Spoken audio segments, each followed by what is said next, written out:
ఒక్కసారి ఆలోచించండి. మనం ఆకాశంలోకి మనుషులు పంపుతాం. ఏఐతో మైండ్ బ్లాక్ అయ్యే పనులని చేస్తాం. కానీ మన కంటికి కనిపించని చిన్న బ్యాక్టీరియా మన మానవ జాతిని అంతా అంతం చేయగలదని మీకు తెలుసా?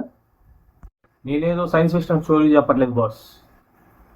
మనది జలుబు వచ్చినా జ్వరం వచ్చినా మనం వేసుకునే చిన్న యాంటీబయాటిక్ ట్యాబ్లెట్ వల్ల 2050 నాటికి ప్రతి సంవత్సరం 1,00,00,000 మంది చనిపోతారని రీసెర్చ్ చెప్తున్నారు. అసలు వెస్ట్రన్ ఫార్మా కంపెనీస్ అన్ని ఈ విషయాన్ని ఎందుకు పక్కన పెట్టేశాయి? వాళ్ళు ఆడుతున్న మైండ్ గేమ్ ఏంటి? ఈ సైలెంట్ వార్లో సైలెంట్గా ఎంటర్ అయిన మన ఇండియా సాధించిన ఆ బిగ్గెస్ట్ మిస్టరీ ఏంటి? Let's break it down. Number 1, the ignored warning. ఈ కథ 1945లో మొదలవుతుంది. అలెగ్జాండర్ ఫ్లెమింగ్ అనే ఒక సైంటిస్ట్ ప్రపంచంలో మొట్టమొదటిసారి యాంటీబయాటిక్ పెన్సిలిన్ని కనిపెట్టారు.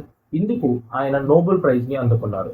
అదే స్టేజ్ మీద అందరికీ ఒక షాకింగ్ వార్నింగ్ ఇచ్చారు. ఈ మందు ప్రాణాలు నిలబడుతుంది నిజమే, కానీ ఫ్యూచర్లో దీన్ని వాడాల్సిన డోసేజ్లో వాడకుండా ఎక్కువ డోసేజ్లో వాడతారు. అప్పుడు బ్యాక్టీరియా ఈ యాంటీబయాటిక్ని అలవాటు పడిపోయి అది చావదు.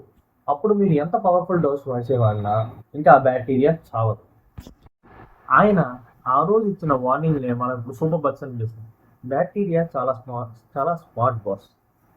మనం మన బాడీలో చూసిన యాంటీబయాటిక్ని అది తన డిఎన్ఏతో దాని నుంచి ఎలా తప్పించుకోవాలనేది నేర్చుకుంటాం. నెక్స్ట్ టైం అది వచ్చేటప్పుడు బ్యాక్టీరియా బుల్లెట్ ప్రూఫ్ జాకెట్ వేసుకుంటాం. దాన్నే మనం ఏఎంఆర్ అంటాం. హాస్పిటల్లో ఐసీయూలో ఉన్న పేషెంట్లు కానీ ఈ సూపర్ బగ్స్ అనే బ్యాక్టీరియా ఇన్ఫెక్ట్ అయినప్పుడు వాళ్ళకి ఇంకా ఏ యాంటీబయాటిక్ పనిచేయదు. కాబట్టి వాళ్ళు ఇంకా మెల్లిగా ప్రాణాలు వదిలిస్తున్నారు. Number 2, big pharmas business model. ఇక్కడ మీకు డౌట్ రావచ్చు, అరే భయ్యా సూపర్ బగ్స్ అనే ఇన్ఫెక్షన్ వస్తే ఇంకొక యాంటీబయాటిక్ తయారు చేయొచ్చు కదా. వెస్ట్లో ఉన్న అమెరికాస్ అండ్ యూరోపియన్లో ఉన్న సైంటిస్ట్ అందరూ ఏం చేస్తున్నారని మీరు అడగచ్చు. ఇక్కడే వెస్ట్లో ఉన్న ఫార్మాసిటికల్ ఒక డర్టీ బిజినెస్ మోడల్ బయటపడింది. ఒక కొత్త డ్రగ్ని కనిపెట్టాలంటే 10 నుంచి 15 ఏళ్ళ టైం పడుతుంది. దీన్ని మ్యానుఫ్యాక్చరింగ్ కాస్ట్ దాదాపు 1 బిలియన్ నుంచి 2 బిలియన్ అవుతుంది. అంటే మన కరెన్సీలో 8,000 కోట్ల నుంచి 15,000 కోట్లు అవుతుంది. ఇంత డబ్బు పెట్టి ఫార్మాసిటికల్స్ కంపెనీస్ డ్రగ్ తయారు చేస్తే వాళ్ళకు వచ్చే లాభం 0. దీనికి గల కారణాలు ఏంటంటే one time versus daily use. అంటే సపోజ్ డయాబెటీస్ అని బీపీ పేషెంట్లు తీసుకోండి, వాడి జీవితాంతం ట్యాబ్లెట్స్ యూస్ చేస్తూనే ఉంటారు. అంటే కంటిన్యూస్ ప్రాఫిట్స్. అదే ఒక డ్రగ్ కనిపెట్టాలంటే 5 to 7 days మాత్రమే యూస్ చేస్తారు. సో ఇక్కడే వాళ్ళ ప్రాఫిట్ అంతా స్మాష్ అయిపోతుంది. సో ఈ డ్రగ్ అనేది తొందరగా కనిపెట్టలేదు. అది. Number 3, how we're feeding the monster. మరి మన ఇండియాలో చూస్తే అసలు ఏం జరుగుతుందో మీకు తెలుసా?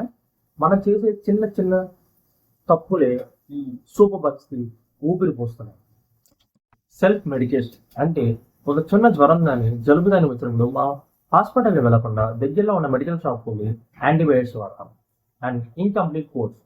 మనకి బాగా డిసీజ్ వచ్చినప్పుడు డాక్టర్ గారు ఒక ప్రిస్క్రిప్షన్లో మీరు 5 రోజుల మందులు వాడమని ఇస్తారు. కానీ మనం 2 days మాత్రమే వాడతాం.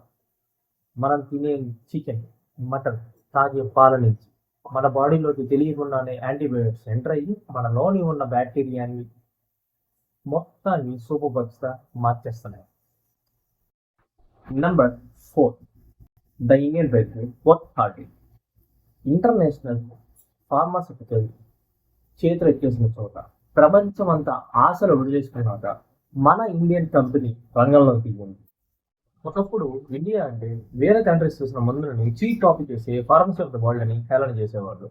ఆ ముద్రను తుడిచిపెడుతూ ఇండియాలో వర్క్ హార్డ్ అనే కంపెనీ ఈ డ్రగ్ని కనిపెట్టి చరిత్రలో ఒక మైండ్ స్టోన్గా నిలిచింది. వర్క్ హార్డ్ చైర్మన్ అబిల్ ఖురాకిల్ గారు లాభ నష్టాలను పక్కన పెట్టి ఈ ఇష్యూని ఒక గ్లోబల్ ఛాలెంజ్గా తీసుకున్నారు. దాదాపు 25 నుంచి 30 సంవత్సరాలు రీసెర్చ్ చేసి వర్క్ హార్డ్ కంపెనీకి 2 బ్రహ్మాస్త్రాలను తయారు చేశారు. అవే జైనిక్ అండ్ డక్టర్మిస్. ఒకప్పుడు కాపీ క్యాట్స్ అని హేళన చేసిన వాళ్ళు ఇప్పుడు ఇన్వెంటర్స్ ఆఫ్ ఇండియా అని మనల్ని జేజేలు పడుతున్నారు. సో ఫ్రెండ్స్, ఫైనల్గా నేను చెప్పేది ఏంటంటే, ఇలాంటి డ్రగ్స్ వస్తానే ఉంటాయి. ఇప్పుడు వచ్చిన డ్రగ్ కూడా ఏదో బ్యాక్టీరియా వస్తుంది.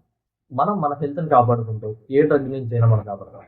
So if you like the video, please like, share and subscribe and share with your family. Please be healthy, stay safe. Thank you.